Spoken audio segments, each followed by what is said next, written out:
Olá, bem-vindos ao nosso curso Arquitetura de Software 360 Graus. Esse não é um curso tradicional de arquitetura de software, esse é um curso mais voltado para Systems Design. E a gente vai aprender na prática o que é criar arquitetura de um software, para que você possa passar em entrevistas de emprego ou desenvolver um software para o seu negócio ou para a sua empresa.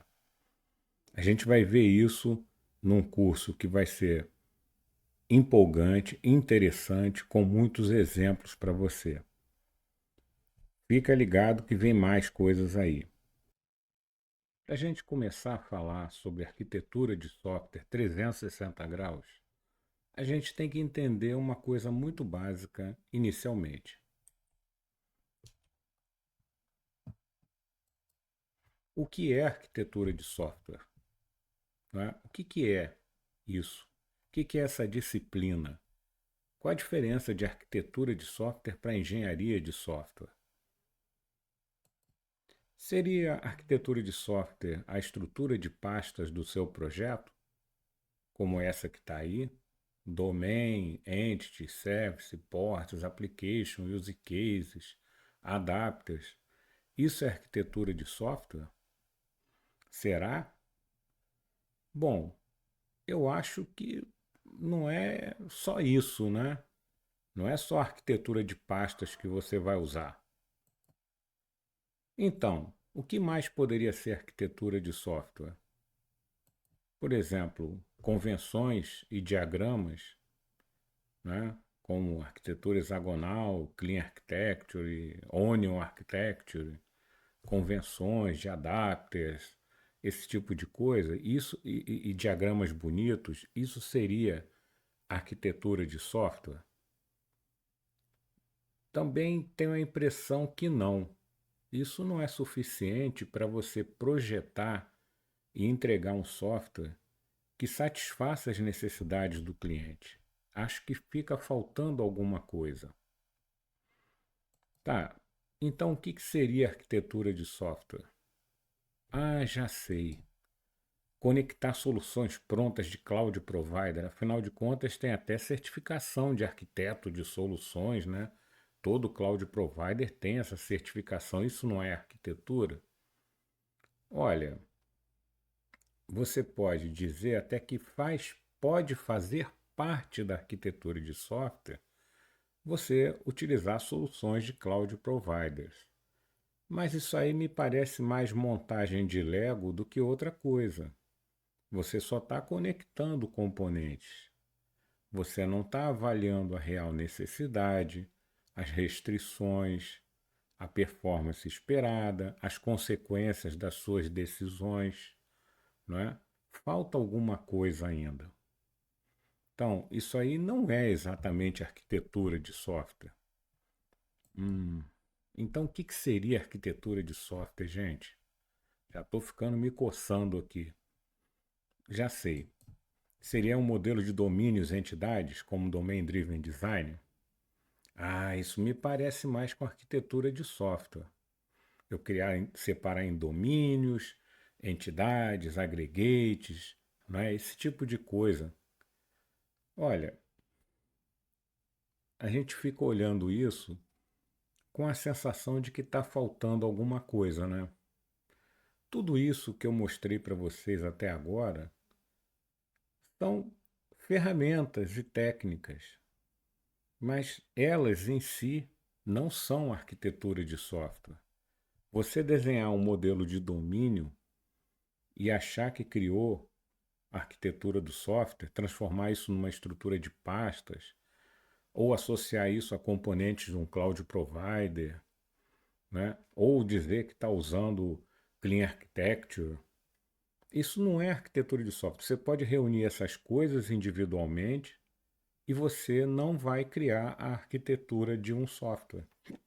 Ainda vai estar faltando coisa. Porque a arquitetura de software não é isso. Isso aí é parte pelo todo, tá?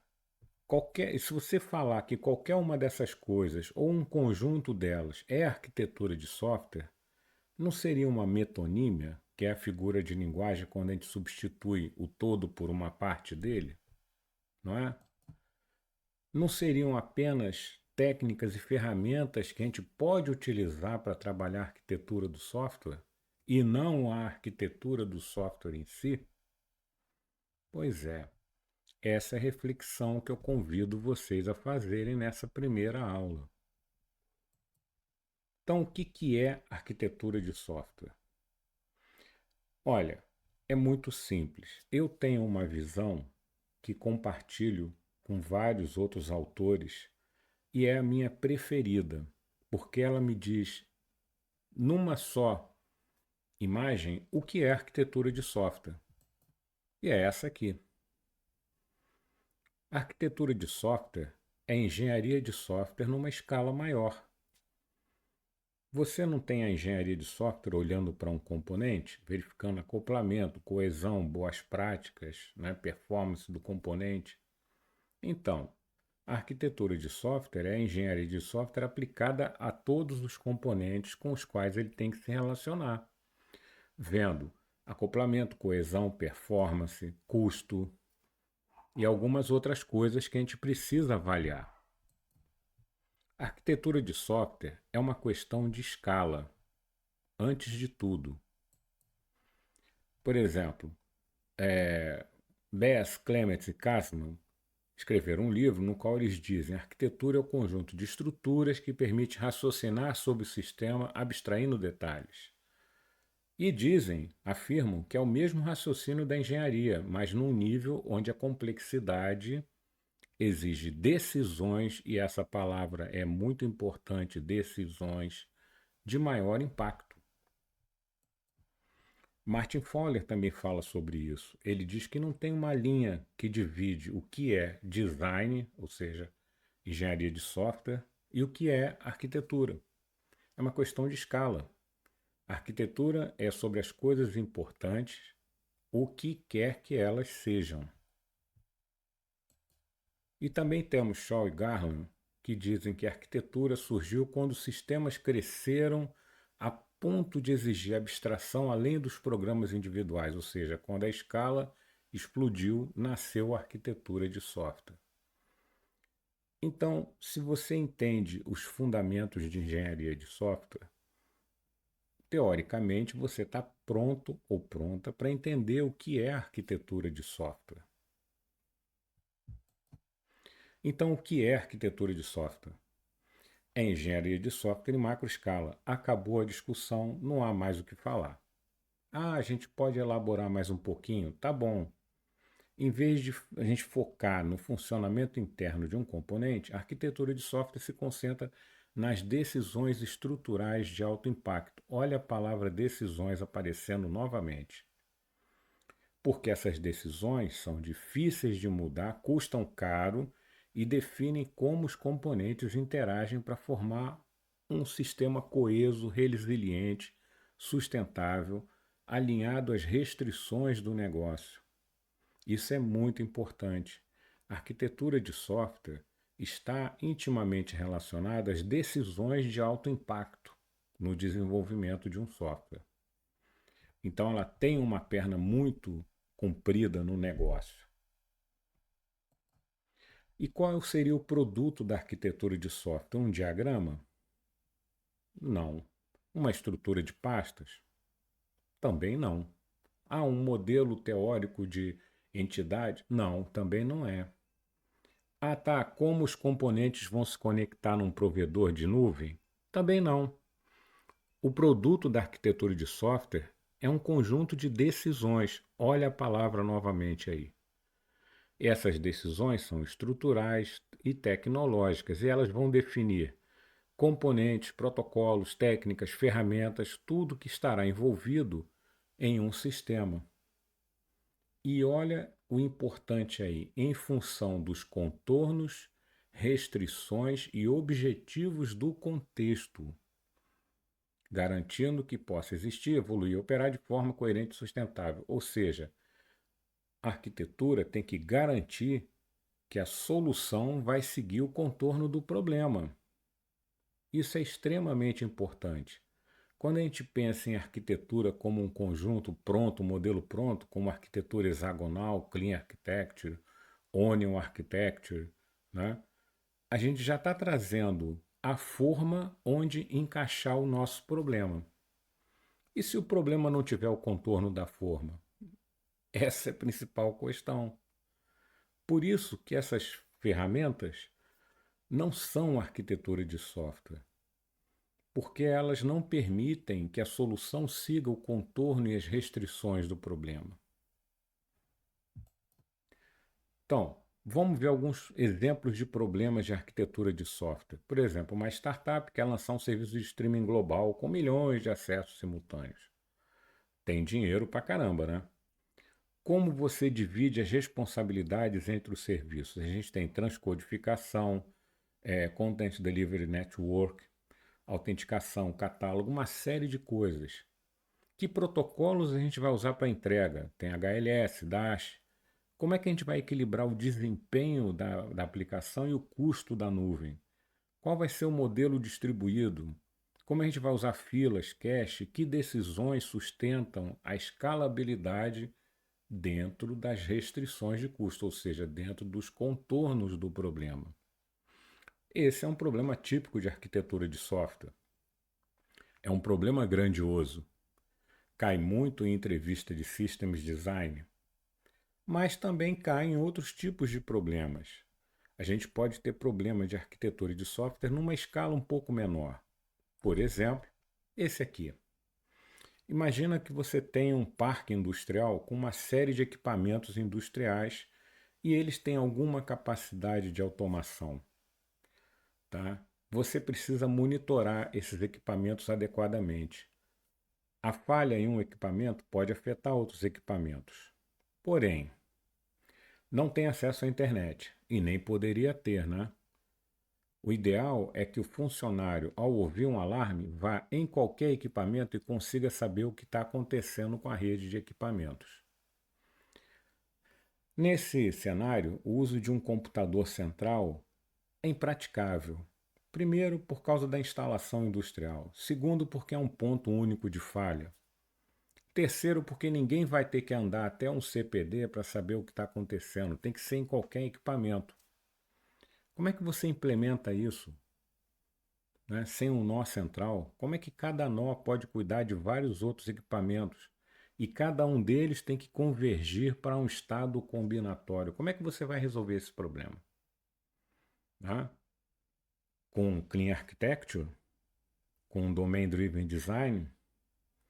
Com soluções de cloud? Não tem nem acesso à internet? Como é que você vai resolver isso? Então, a arquitetura de software é muito mais do que essas partes. E nem sempre a combinação dessas partes forma uma arquitetura de software. É preciso mais, tá? Vou dar alguns exemplos aqui. Arquitetura também é a aplicação de técnicas, outros tipos de técnicas. Por exemplo, padrões de sistema distribuído, que são soluções para esse exemplo que eu acabei de falar aqui, para garantir consenso, consistência e coordenação em sistemas distribuídos. Hoje, é muito difícil você ter um sistema que você instala num PC e o usuário utiliza naquele PC. Todos os sistemas são distribuídos. E existe uma série de técnicas que a gente tem que entender. Quorum, Gossip, Idempotent Receiver, Leader Followers, Clock Bound Wait e por aí vai, CDC, High Watermark. Tem várias técnicas que a gente tem que combinar e utilizar. Muitas das soluções que os cloud providers oferecem usam essas técnicas, mas ocultam de você o que estão fazendo, ou tornam difícil você entender o que eles estão fazendo.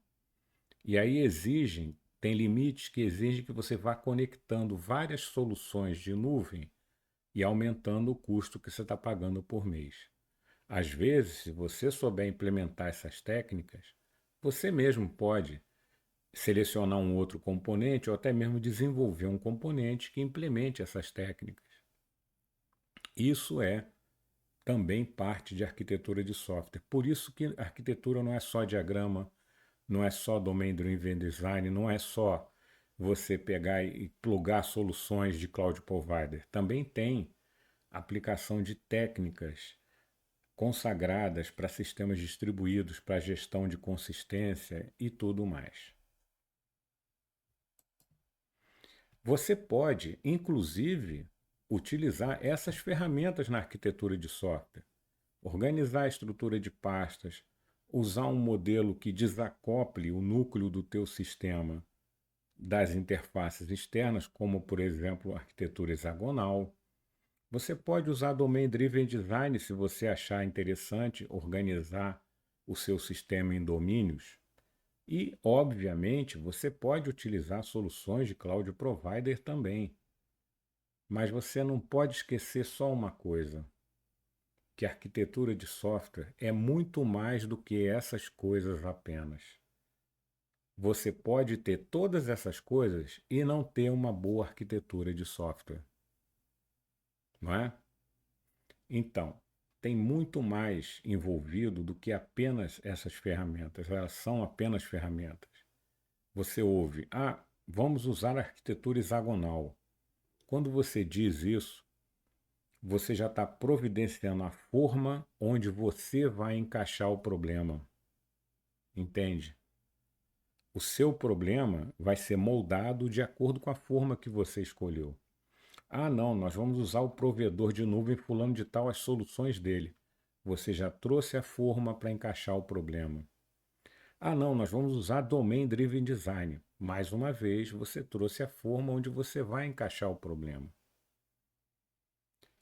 Porque a estrutura de pastas tem que ser essa aqui porque é padrão da empresa.